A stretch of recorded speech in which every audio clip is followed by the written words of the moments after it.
Hello everybody, this is JD. Today I'm going to talk about something that I really haven't talked about much, but I really haven't expressed much either, because I've been thinking about it and how should I approach this problem. One is the national budget.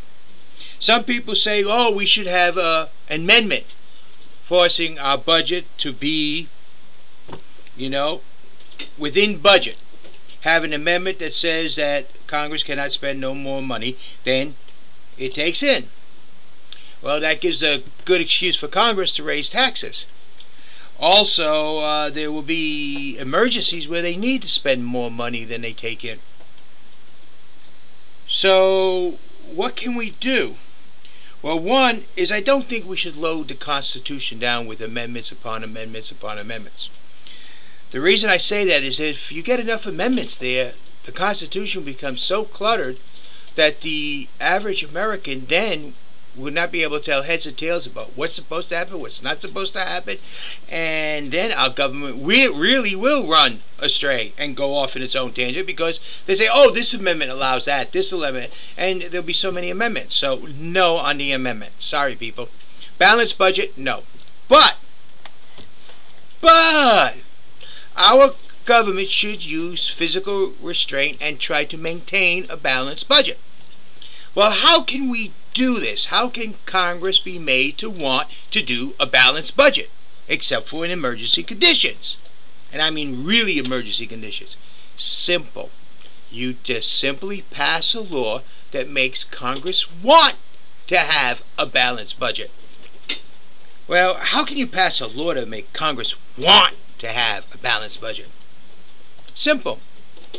Very simple. Have a law state that unless the budget is balanced, no funds whatsoever will be distributed outside the United States and its territories.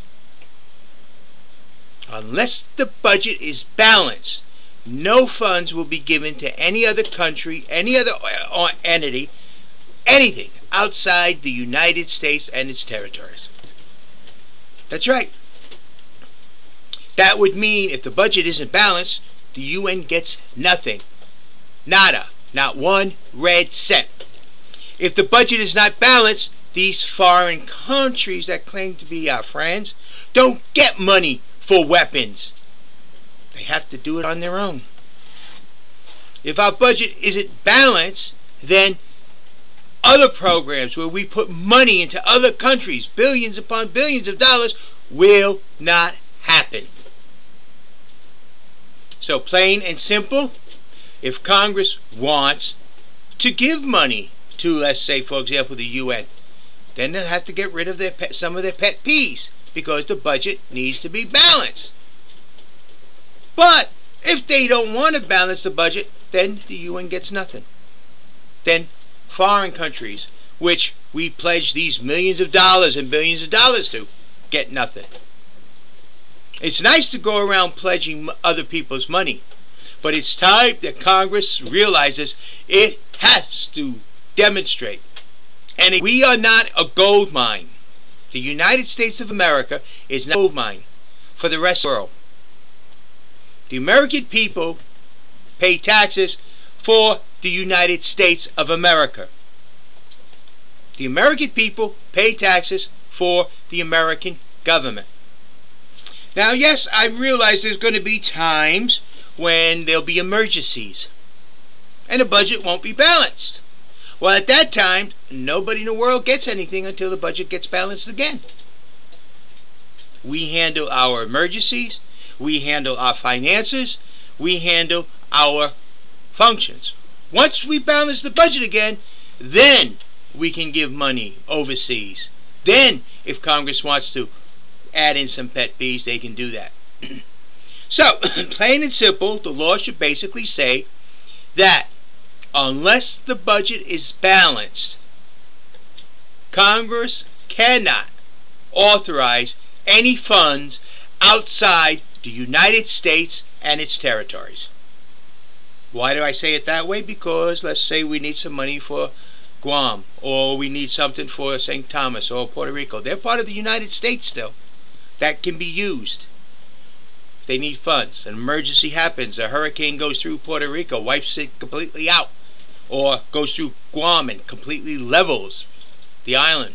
That's part of the United States. They pay taxes and everything. They're part of us. They deserve the same privileges that every other American deserves. And unless the budget is balanced, the world will know not to expect anything from the United States. We will not continue and run in a deficit. Yes, that's the way I feel about our budget. I do not feel Congress has a right to put us into a credit situation, credit card spiral, that we can't get out of. My first wife did that to me.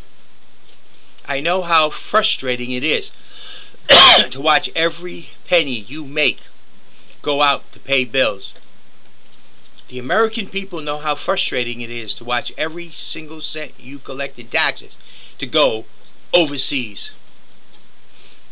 Congress don't realize that because most of them never had these problems. Most of them never had to practice financial restraint. They talk it, but they never practice it. So this is where I feel our budget should be. No on the amendment idea. Nope. We don't need to bog down the Constitution with frivolous stuff that can be handled by laws. But a law should be passed that says, unless the budget is balanced, no funds whatsoever will leave the United States and its territories. That means nothing for anybody. The UN is outside. It's not part of the United States. I'm sorry, people, but for those people who believe in the UN, first we must realize we have to start practicing financial restraint in this country. We have to start practicing financial security in this country. We have to start practicing the goal of reaching a balanced budget. Now, someone declares war on us and attacks us, then during that time there'd be an unbalanced budget. But it will go towards that war, the unbalance, not outside to pay money to this or pay money to that or to do something else, to put up a hospital in this country or to something like that. Those are noble causes, yes, but we have to first take care of the noble cause of this country. Balancing our budget has to be a priority, and there should be a law that doesn't say the budget has to be balanced, but to do things that Congress wants to do, the budget must be balanced. That's all. Plain and simple. A simple law that says unless the budget is balanced, funds will not go or leave the United States and its territories for any reason whatsoever. Simple little law, simple little passing. It will help Congress practice financial restraint and help balance the budget of the United States of America. That's where I stand on it. Thank you. Have a nice day. This is JD.